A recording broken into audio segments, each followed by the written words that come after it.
Have your credit cards gotten a workout this holiday as you're shopping? Well, it's the time of year when the retail stores want you to open up an account with them, and the incentives seem like they're good. I don't know, 10 or 20% off your total purchase. Is it worth it? I don't know. Our next guest has the answer. His name is Rodney Anderson. He's the author of Credit 911, Secrets and Strategies to Saving Your Financial Life. I was just flipping through this. You got some pretty good titles, and you say that shopping is the second greatest addiction. We'll just assume for your imagination what the first one is. So is that what the problem is? We all shop too much? Well, shopping online is a major problem. You know, growth is online is up 12% this year. There's billions of dollars being spent.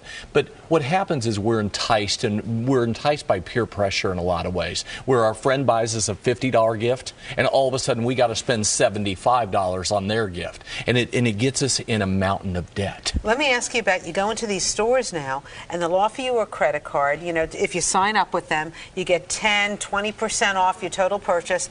Is it a good deal? No. I call it the worst 10% that you'll ever save. Why? And the reason being is you damage your credit score. Number one, you're opening a brand new account. 10% of your credit, or 15% is the length of credit and how long you've opened brand new accounts. The second part is called capacity.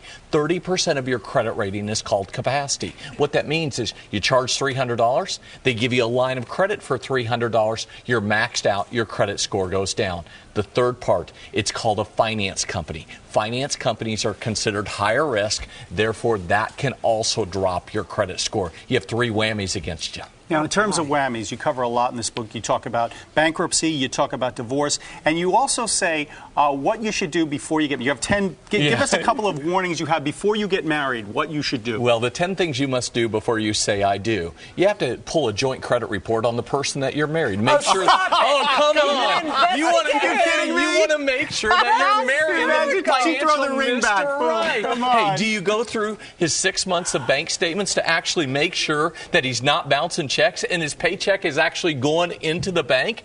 Or you go through his last 6 months of credit card statements to make sure the balances aren't going up, but the minimum payments are being made. I'm going to tell you, what happens if all of a sudden you marry somebody and they've been previously married before, and all of a sudden they have a child support judgment against them, and you can't buy a home, you can't refinance your home. There's so many things that people need to think about before they walk down that aisle. Yeah, well, I would check on who he was going out with and spending the money on before checking the credit rating. My God. Now, what happens now if you're looking for a loan? It's very hard to get a loan these days. Well, here's what you need to do. 45 to 60 days before you go apply for financing, pay off all your credit cards that you can. But you know what? If you have credit cards, you probably can't afford to pay them off. That's why you got them. Well, here's what happens. Okay. A lot of times, what will happen is a $30,000 line of credit with a $27,000 balance is exactly graded the exact same way as a $300 credit card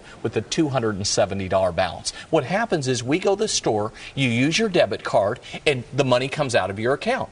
You pay off a credit card, they only update to the credit bureaus once a month, so if on the day they report your balance is real high, your credit score is affected for the entire month, therefore you'll pay more when it comes to borrowing money. Well, what do you suggest? Do you suggest people dump the credit card, stick with the debit, since that's money in, money out? No, you have to have credit. In order to go and buy homes, buy cars, you have to have a solid credit history. What you have to do is, number one, you have to monitor your credit. Number two, before you ever go in to apply for financing, get pre-approved, pay off the credit cards that you can, but also make sure there's if there's any errors on your credit report. A lot of people have 52% of all people have medical collections on their credit report. A $7 mistake can drop your score 123 points. Do you suggest people use those credit services to check on how your ratings are, or whether...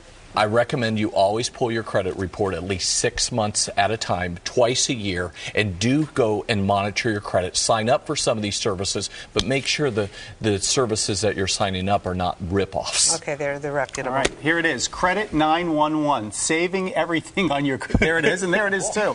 Anyway, yes, one of those old fireboxes. Pull. When in desperate, pull. Thank you very much, sir. We appreciate it. All right, and we have additional tips on how to strategize your credit. Log on to our website, myfoxandmy.com. Click on the Good Day tab.